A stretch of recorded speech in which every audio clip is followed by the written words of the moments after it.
Bendiga a todos, aquí el pastor Héctor Quiñones en Conexión Espiritual.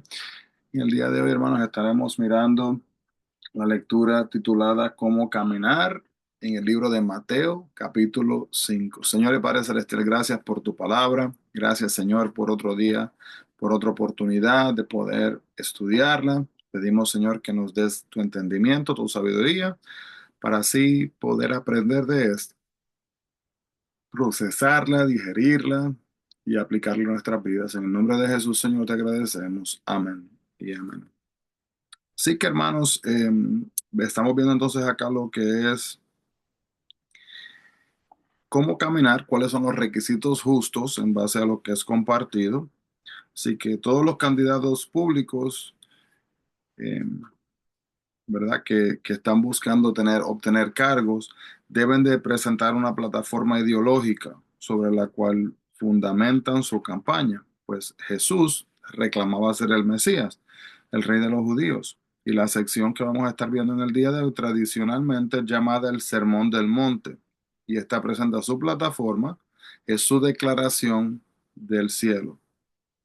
La relación con Dios no simplemente una adherencia a un ritual y la actitud, no meramente una acción externa, constituyen el centro del mensaje de Cristo. Solo si construimos sobre el fundamento verdadero que Dios ha provisto, podemos ver un estilo de vida de justicia que exceda la de los escribas y de los fariseos. La palabra nos muestra entonces que Mateo 5 hasta el 7 es denominado el Sermón del Monte, porque Jesús lo pronunció en una colina cercana en Capernaum. Este sermón probablemente resume varios días de predicación. En él Jesús proclamó su actitud hacia la ley, la posición social, la autoridad, el dinero, y el dinero no son importantes en sus reinos. Lo que importa es la obediencia fiel del corazón. El Sermón del Monte desafió el orgullo de los líderes religiosos legalistas de ese entonces. Era un llamado a regresar al mensaje de los profetas del Antiguo Testamento, que como Jesús enseñaban que la obediencia del corazón es importante, es más importante que la observancia a sí mismo legalista. Multitudes numerosas seguían a Jesús. Era el comentario del pueblo y todos querían verlo. Los discípulos, que eran personas bien cercanas a este hombre popular, se vieron tentados a sentirse importantes, orgullosos y también a ser posesivos en ocasiones. Estar con Jesús les daba prestigio y una gran oportunidad para obtener riqueza. La multitud estaba otra vez reunida pero antes de dirigirse a ella, Jesús llamó a sus discípulos a un lado y les advirtió acerca de la tentación que enfrentarían como ayudantes suyos. No esperen fama y fortuna, les dijo Jesús, sino aflicción, hambre y persecución. Sin embargo, les aseguró que serían recompensados, aunque quizás no en esta vida. Habrá momentos en seguir a Jesús que traerá consigo quizás popularidad. Si no vivimos tomando en cuenta las palabras de Jesús en este sermón, nos hallaremos usando el mensaje de Dios solo para promover nuestros intereses personales. Jesús empezó su sermón con palabras que aparentemente contradecían, pero la forma en que Dios quiere que vivamos muchas veces contradice a la del mundo. Si quiere vivir para Dios, debe de estar dispuesto a decir y hacer lo que para el mundo parecerá raro. Deberá estar dispuesto a dar cuando otros desean quitar, amar cuando otros odian, ayudar cuando otros abusan. Y al hacerlo, un día recibirá todo, mientras los otros terminarán sin nada. Aquí tenemos por lo menos cuatro maneras de entender las bienaventuranzas. Esto es en el versículo 13 hasta el versículo 12 del capítulo 5 de Mateo. Es tipo un código de ética para los discípulos y norma de conducta para los creyentes. Es, contrastan estos versículos los valores del reino, lo que es eterno, con los valores mundanos, lo que es temporal. También contrastan la fe superficial de los fariseos con la fe verdadera que Cristo quiere. También muestran que las expectativas del Antiguo Testamento se verían cumplidas en el Reino Nuevo. Estas bienaventuranzas no pueden ser tomadas selectivamente. Uno no escoge lo que quiere y deja el resto, sino que debe tomarse como un todo. Describen también lo que debemos ser como seguidores de Cristo. Cada bienaventuranza habla de cómo ser afortunado y feliz. Algunas versiones dicen felices o dichosos en vez de bienaventurados. Estas palabras no prometen carcajadas, placer ni prosperidad terrena. Jesús pone de cabeza el concepto terreno de la felicidad. Para Jesús, la esperanza y Jesús, felicidad es esperanza y gozo, independientemente de las circunstancias eternas. Con el anuncio de Jesús de que el reino se había acercado en el versículo 13 al 12 también, y el capítulo 4 versículo 17, naturalmente la gente preguntaba, ¿qué necesito hacer para ser parte del reino de Dios? Pues Jesús dijo que el reino de Dios, que en el reino de Dios las cosas no son como en los reinos terrenales. Debían de buscar beneficios y recompensas muy distintas de los que los fariseos y publicanos estaban buscando.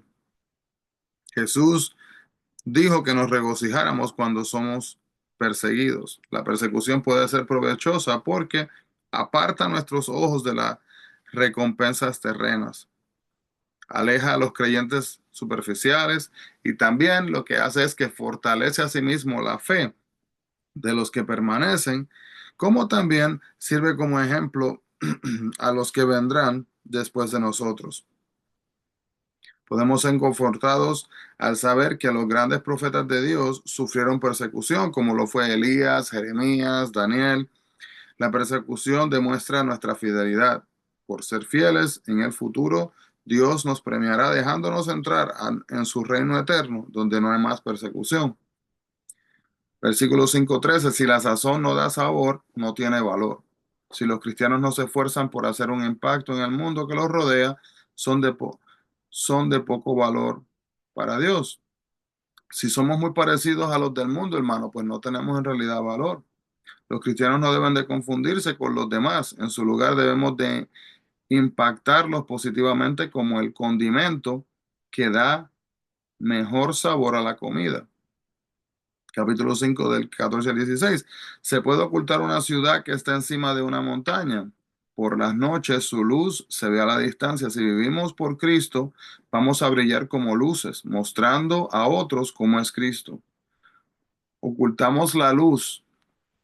Versículo 1. ¿Cómo hacemos esto? Al callar cuando debiéramos hablar. Hacer lo que todos hacen. Al negar la luz. Y también al dejar que el pecado empañe nuestra luz. También no dar a conocer nuestra luz a otros, o nos fijamos, y cuando nos fijamos en las necesidades de los demás, sea un faro de la verdad, no esconda la luz al resto del mundo. 5:17, Dios nos dio las leyes morales y ceremoniales para ayudarnos a amarle con todo corazón. Si Jesús no hubiera venido a abolir la ley, ¿estarían todas las leyes del Antiguo Testamento todavía en vigencia? Pues hay que entender que en el Antiguo Testamento había tres categorías de la ley. Estaba la ley ceremonial, la ley civil y también la ley moral. La ley ceremonial estaba relacionada específicamente con la adoración de Israel, como puede ver en Levítico capítulo 1, 2 y 3. Su propósito primario fue señalar a Cristo Jesús, y estas leyes, sin embargo, dejaron de ser necesarias después de la muerte y resurrección de Jesús. Si bien es cierto que ya no estamos atados por las leyes ceremoniales, los principios que los respaldan para adorar y amar a Dios Santo son todavía aplicables. También, la ley civil era la ley de Dios que tenía que ver con el vivir diario de Israel, como dice Deuteronomio 24, 10 y 11. Por el hecho de que la cultura y la sociedad modernas son radicalmente diferentes, todas estas directivas no pueden seguirse al pie de la letra. Pero los principios que la sustentan no tienen fin y deben de guiar nuestra conducta. Jesús los cumplió para dar a sí mismo el ejemplo. Y la ley moral, como los 10 mandamientos, es un mandato directo de Dios y requiere obediencia estricta, como dice Éxodo capítulo 20, versículo 13. Ahí tenemos algunos ejemplos. Cómo revela la naturaleza y la voluntad de Dios se aplica en el día de hoy. Jesús obedeció la ley moral en su totalidad. 5:19 de Mateo. Algunos en el grupo eran expertos en decir a los demás qué debían de hacer, pero pasaban por alto lo más importante de las leyes de Dios. Jesús clarificó que al obedecer la ley de Dios era más importante que explicarla, ¿verdad? Porque qué fácil la gente que la habla, pero no la practica, no la vive. Los fariseos eran exigentes y escrupulosos en el cumplimiento de la ley. ¿Cómo puede Jesús razonablemente llamarnos a una mayor justicia que la de ellos? La debilidad de los fariseos radicaba en que se sentían satisfechos obedeciendo la ley en lo exterior sin permitir que cambiara sus corazones y sus actitudes. Pero Jesús, hermanos, dijo que la calidad de nuestra piedad tiene que ser superior a la de los fariseos. Y podemos aparentar piedad y seguir lejos del reino de Dios. Él juzga nuestros corazones y nuestras obras, y es en el corazón donde en verdad radica la sumisión. Cuidemos nuestras actitudes que la gente no ve y las acciones que todos ven. Así que Jesús decía a sus oyentes que necesitaban una piedad totalmente distinta, amor y obediencia, no una versión más intensa de la piedad de los fariseos. Nuestra bondad, hermanos, debe de proceder de lo que Dios hace en nosotros, no de lo que podemos hacer nosotros mismos. Estar centrada en Jesús, no en nosotros, y estar basada en la reverencia hacia Dios y no en la aprobación de la gente tampoco. E ir más allá del solo hecho de cumplir con la ley, amando los principios que la respaldan. Cuando Jesús dijo, pero yo os digo, no estaba aboliendo la ley ni agregando sus propias opiniones, más bien estaba ofreciendo una explicación completa de por qué Dios hizo tal ley. Por ejemplo, refiriéndose a que Moisés dijo, no matarás, Jesús entonces enseñó que cualquiera que se enoje con su hermano será culpable de juicio. Los fariseos leían esta ley y como jamás habían matado, se sentían rectos. Sin embargo, estaban tan enojados con Jesús que ya pronto estarían planeando matarlo, aunque no con sus propias manos. Así que perdemos la verdadera intención de la palabra cuando leemos sus normas para la vida sin procurar comprender la razón específica por las cuales estas fueron dadas. Asesinar es un pecado terrible, pero la cólera es un gran pecado también, porque viola el mandato de Dios de amar. La ira en este caso se refiere a la amargura creciente en contra de alguien. Es una emoción peligrosa que puede llevar a la pérdida de dominio propio y puede conducir a la violencia, al daño emocional, a una tensión mental creciente y a otros resultados destructivos. La cólera impide que desarrollemos un espíritu agradable para Dios. ¿Alguna vez se ha sentido tan orgulloso o orgulloso de haber cometido el error de decir lo que tenía en la mente? El dominio propio es bueno, pero Cristo quiere que dominemos también nuestros pensamientos. Jesús dijo, hermano, que seremos juzgados aún por nuestras propias actitudes. Cualquier ruptura de las relaciones puede afectar asimismo también nuestra relación con Dios. Si tenemos un problema con un amigo, debemos de resolverlo lo antes posible. Somos hipócritas si manifestamos tener buenas relaciones con Dios mientras no las tenemos con otras personas. Nuestras relaciones con los demás reflejan nuestra relación asimismo con Dios, como dice Primera de Juan, capítulo 4, versículo 20. En los días de Jesús, si alguien no podía pagar sus deudas, iba a la cárcel hasta que la deuda fuera saldada, a menos que alguien pagara la deuda. El prisionero moría preso.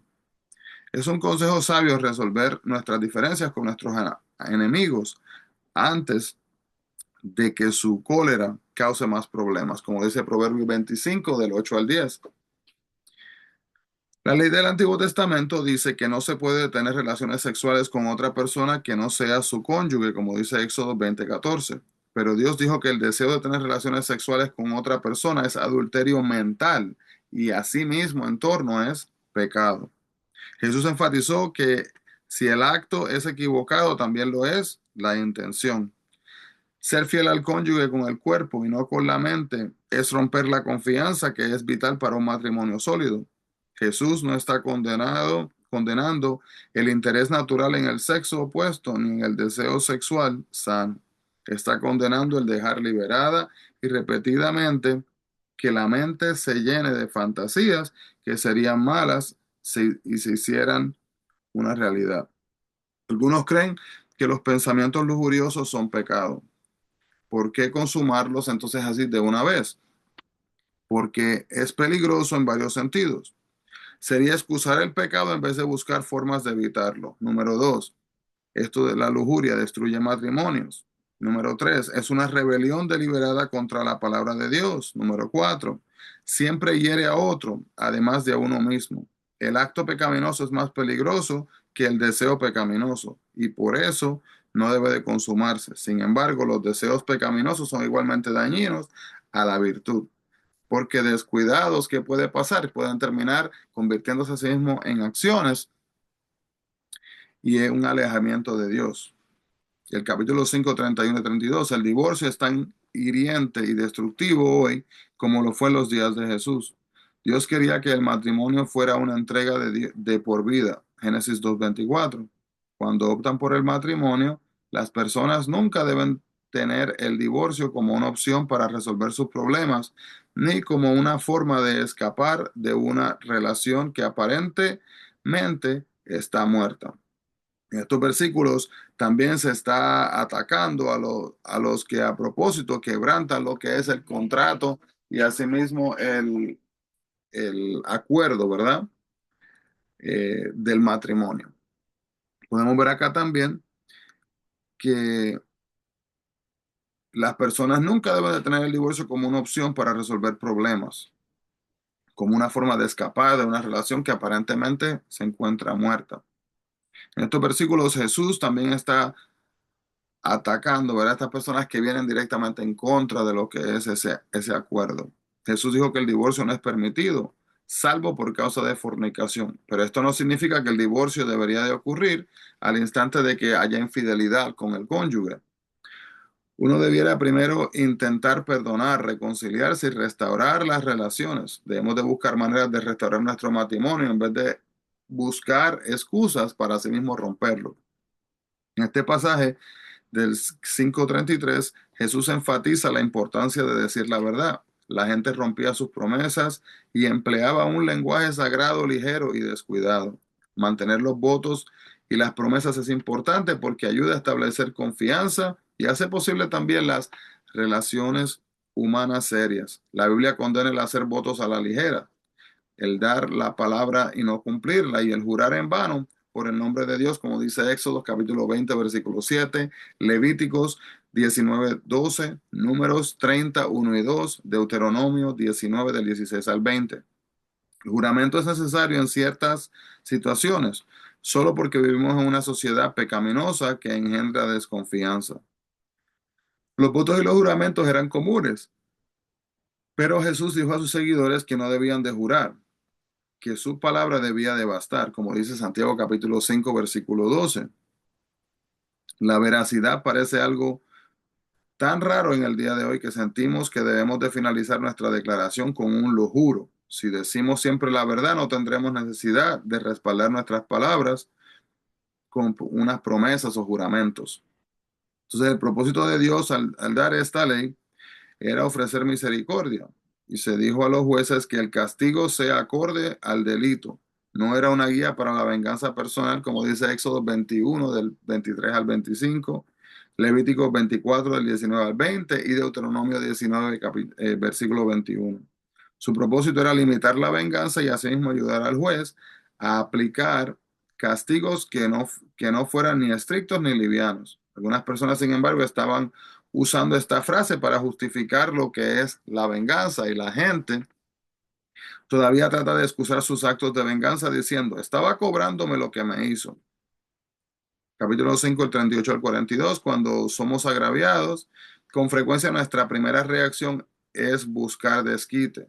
Jesús nos dice que debiéramos hacer el bien, a los que nos causan daño. No debemos guardar resentimientos, sino amar y perdonar. Esto no es natural, es sobrenatural. Y solo Dios puede darnos la fuerza para amar como Él lo hace. En lugar de buscar venganza, ore por lo que los hieren. Y asimismo, en el versículo 39 al 44, vemos que para muchos judíos durante este tiempo están declarándose, haciendo declaraciones ofensivas al mirar estas declaraciones son vistas como declaraciones ofensivas. Un Mesías que daba la otra mejilla, por ejemplo, no podía ser el líder militar que estaban esperando que encabezara lo que era una revuelta en contra de Roma. Como estaban bajo la opresión romana, soñaban con represalias contra sus enemigos. Pero Jesús sugirió una nueva respuesta a la injusticia. En lugar de demandar nuestros derechos, debemos de cederlos. La declaración radical de Jesús dice que es más importante impartir justicia y misericordia que asimismo demandarlas. Al llamarnos a no tomar represalias, Jesús nos libra de tomar la justicia en nuestras manos.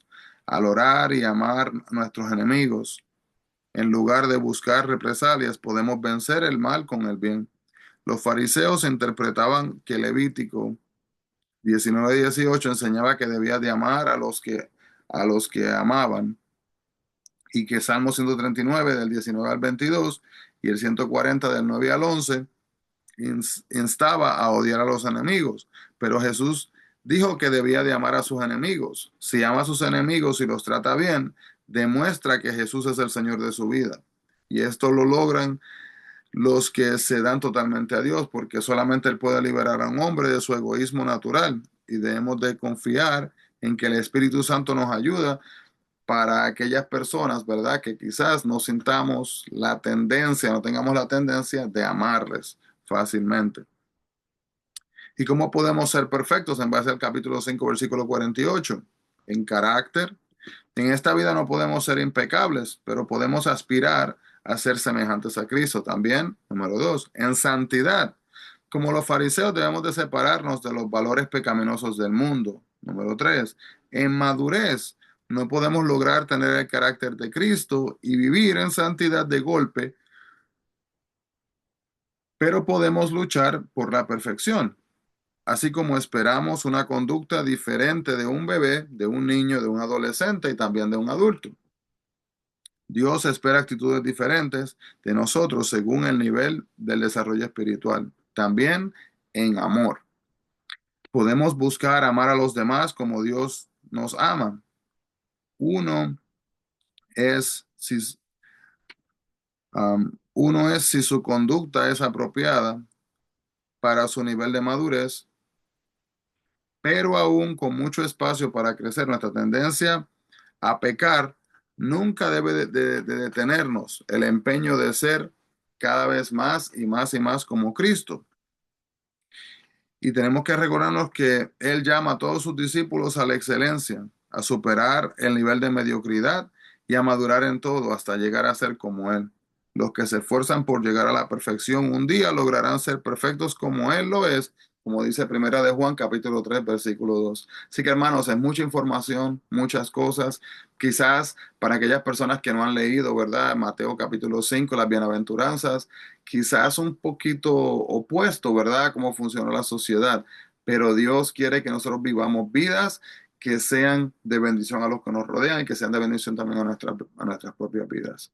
Amado Dios, gracias, Padre, por tu palabra y por el recordatorio, Señor, que debemos de vivir buscando honrarte a ti y no buscando, Señor, honrar las situaciones pecaminosas o las situaciones difíciles o las situaciones retantes que pasan en nuestras vidas, Señor. Ayúdanos a mantener nuestra vista enfocada en ti y a aplicar tu palabra, Señor, de la manera que lo pides, sabiendo y entendiendo, Padre, que será de beneficio no solo para otros, sino también para nuestras propias vidas. En el nombre de Jesús, guíanos, danos la fortaleza y Espíritu Santo, el discernimiento para así poder vivir vidas que sean de agrado hacia ti. En el nombre de Jesús lo pedimos, mi Cristo. Amén y amén. Así que Dios le bendiga grandemente, hermanos. Bendiciones a todos y no se olviden, busquemos la presencia del Señor. Bendiciones.